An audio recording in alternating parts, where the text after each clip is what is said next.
네, 시장에서 반짝 뜨고 사라질 종목이 아닌 끝까지 갈 수 있는 종목 하나씩 살펴보겠습니다. 갈테마 가라 김민진 차장 함께합니다. 안녕하세요. 안녕하세요. 예, 오늘 시장 속에서 급등하고 있는 테마들 하나씩 준비해봤는데요. 먼저 첫 번째 테마부터 오픈해보겠습니다.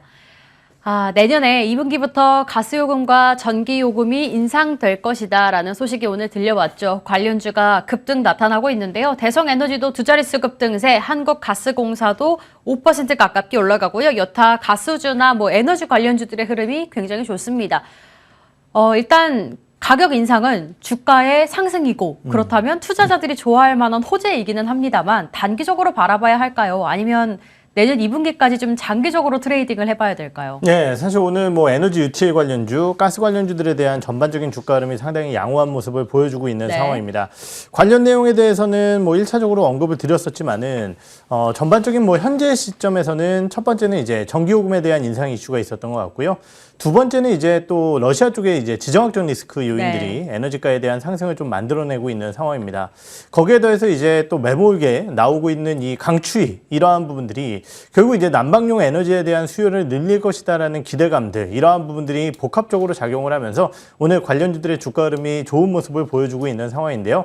일전에도 한번 언급을 드렸지만은 과거 이제 지난 8월달, 9월달 시점에서 가스 관련주들의 움직임들이 나타날 때 결국은 이제 지정학적 리스크와 가스 가격에 대한 변동성이 확대되면서 급등세를 보였지만은 이후에 주가가 안정화되는 모습을 보였습니다. 그렇다라고 한다면은 이번 주요 이슈에 따른 주가의 반등은 분명 반가운 소식이고 이러한 주가 상승이 오늘 하루로서 끝난다라고 장담을 할 수는 없겠지만은 추가적인 상승세가 나온다라고 했을 때는 어느 정도의 비중 축소를 통해서 안정적인 차익 실현을 가져가는 전략이 어떨까라는 조심스러운 의견을 드려보도록 하겠습니다. 네, 사실 시장의 변동성도 있고 이래저래 여러 가지 이유로 인해서 안정적으로 수익을 챙겨놓는 것이 바람직하다라고 말씀을 주셨습니다.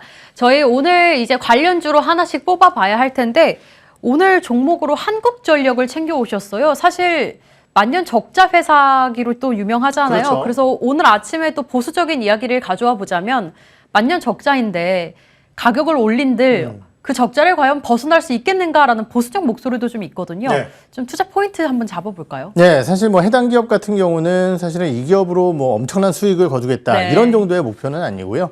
다만 이제 정부의 시그널 자체가 조금 변했다라는 측면과 함께 결국은 앞으로의 전기요금 인상에 대한 가능성이 조금 더 높아졌다라는 측면 이러한 부분들이 하나의 매력도가 아닐까라는 판단을 드릴 수 있을 것 같습니다. 아까도 말씀드렸지만은 전기요금 인상에 대한 얘기가 나왔죠. 결국 이제 대선이 지난 이후에 4월달과 10월 달에 연료비에 대한 이슈에 따른 전기요금 2번 그리고 추가적으로 이제 환경요금 관련된 부담금에 대한 비용 부과까지 해서 내년도 기준으로 봤을 때는 대략적으로 인상 요인들이 반영되며 이 부분에 따라 비용이 줄어들 것이 3조 원 정도 줄어들 것이다라는 추정을 하고 있는 상황입니다. 아까 말씀드렸지만은 이 이슈 때문에 한국전력에 대한 실적이 지속적으로 어마어마하게 좋아진다 이러한 부분들은 아니지만은요. 아까도 말씀드렸듯이 첫 번째 눈여겨봐야 될 부분은 한국전력의 전기요금 인상 가능성이 매우 낮았었던 상황 속에서 첫 번째 인상에 대한 언급이 나왔다는 측면이 첫 번째 요소일 것 같고요. 두 번째는 인플레이션에 대한 부담이 있음에도 불구하고 해당 요소를 발표했다는 얘기는 그만큼 한국전력에 대한 재무 부담을 제거해 주려는 정부의 노력들이 있었다는 점과 함께 대선 이후에는 결국은 전기요금에 대한 인상이 조금 더 자유로워질 수 있다는 부분들까지 종합적으로 고려해 볼 수 있을 것 같고요. 거기에 더해서 기후환경 요금에 대한 인상은 결국은 이제 동사가 앞으로 신재생 에너지 쪽으로 전환될 것이다라는 기대감들을 확대시켜 나갈 수 있는 얘기라는 측면에서 봤을 때 여기서 인상되어지는 비용을 가지고 신재생 에너지 쪽으로 전환됐을 때 한국전력에 대한 밸류에이션을 조금 더 줄 수 있는 요인이다라고 판단을 해볼 수 있을 것 같습니다. 주가 차트 흐름을 보시면은요. 오늘 거래대금 급등과 함께 주가의 반등이 나타나면서 저항대 구간까지 주가가 올라가는 모습을 보이고 있는데요. 목표 주가 자체는 조금 보수적으로 25,000원 선 제시를 해드려보도록 하고요. 손절가는 21,800원 선으로 짧게 제시를 해드려보도록 하겠습니다.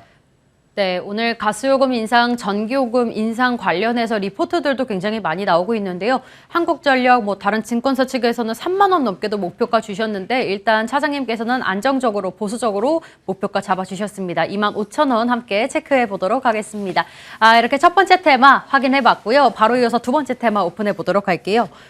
김민진 차장의 갈테마 열어보겠습니다. 보톡스 관련주 이야기 나눠볼게요. 사실 품목허가 취소 처분뿐만 아니라 악재가 굉장히 많았던 보톡스 관련주인데 제2의 리오프닝 관련주가 될 수 있을까요? 사실 임플란트 관련주나 주셨던 뭐 미용기기 관련주들도 리오프닝에 대한 기대감으로 한 차례 올랐던 그렇죠. 기억이 있고 보톡스 관련주도 이제 뒤따라 좀 갈 수 있다고 보시나요? 사실 작년도 중반 정도까지는 역시 동사도 굉장히 좋은 주가 흐름을 네. 보였어요. 뭐 저희가 얘기를 나눴지만은 대표적인 의료기기 관련주들이 지금 리오프닝 관련주로서의 대표 주자로서 주가가 움직이고 있는 상황이었는데요.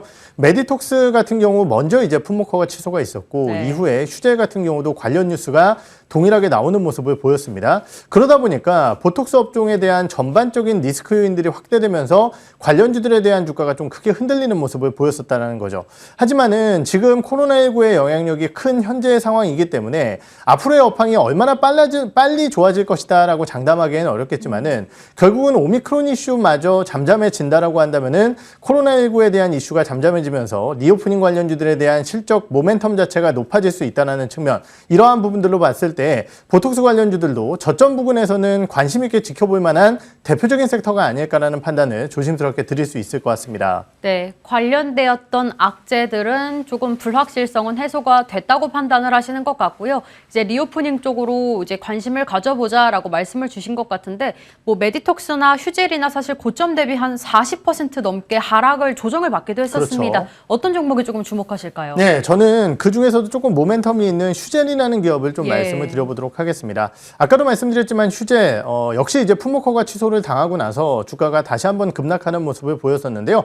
최근 이제 서울법원 쪽에 가처분 신청을 좀 냈었죠. 이 부분이 인용이 되면서 식약처에 대한 여러 가지 판매 중지라든지 이러한 부분들에 대한 효력이 정지되는 모습을 보였습니다. 물론 앞으로의 법원 결정이 어떻게 될지는 모르겠지만은 효력 정지가 인용됐다는 측면에서 봤을 때 1차적으로 동사의 영업적인 환경에서의 불확실성은 좀 줄어들지 않았나라는 판단이 들고요.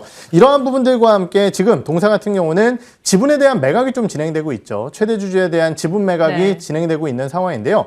아무래도 이제 GS와 이제 글로벌 일부 펀드 쪽에 대한 컨소시엄 쪽에 매각에 대한 이슈들이 좀 나타났습니다. 물론 아직까지 이제 최종 매각 발표가 나오지 않은 상황이고 이 부분은 아까 언급드렸던 불확실성 때문에 최종 매각 발표가 나타나지는 않았다라고 볼 수 있겠지만은 어느 정도 승인이 떨어졌기 때문에 이러한 부분들에 따른 든든한 뒷배가 생겼다라는 점도 동사의 강점이 아닐까라는 판단이 드네요. 거기에 더해서 이러한 부분들과 함께 앞으로는 이 회사에 대한 업황적인 모멘텀이 어떤 부분들이 있냐를 좀 살펴보게 되면은요.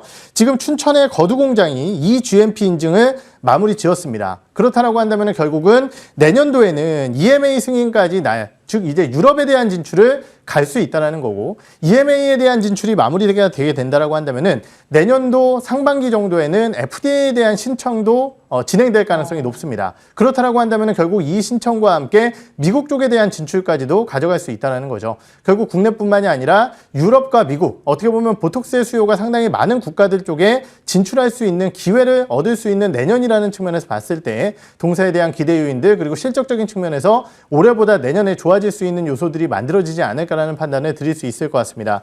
주가 차트 흐름을 보시면은요. 아까도 말씀드렸지만은 여러 가지 요인 때문에 주가가 좀 급락하는 모습을 보였습니다. 가격적인 부담 자체가 상당히 옅어진 구간이다라고 판단을 해볼 수 있기 때문에 목표가 수준 자체는 현재에서도 20% 이상 좀 높은 목표가 수준이라고 할 수 있는 20만 원 선까지 제시해 드려보도록 하고요. 손절가는 14만 7천 원으로 말씀을 드리겠습니다. 네, 사실 8월 달에 최대 주주가 변경되었고 11월 달에 영업 정지가 되면서 7월에 고점 대비 44% 정도 조정을 받은 휴젤입니다. 그렇기 때문에 앞으로 이제 추후에 해외 매출에 대한 기대감뿐만 아니라 실적에 대한 기대감, 리오프닝에 대한 기대감까지 함께 안아가는 종목 중 하나가 아닐까라는 이야기 주셨고요. 오늘의 종목 이렇게 휴젤 확인해 봤습니다. 목표 라인 20만 원 잡아주셨고요. 손절가 14만 7천 원 함께 기억해 보도록 할게요. 이렇게 갈테마가라와 함께 이슈앤뷰 저희 여기서 함께 인사드리도록 하겠습니다. 김민진 차장님과 함께했습니다. 시청해주신 여러분 고맙습니다.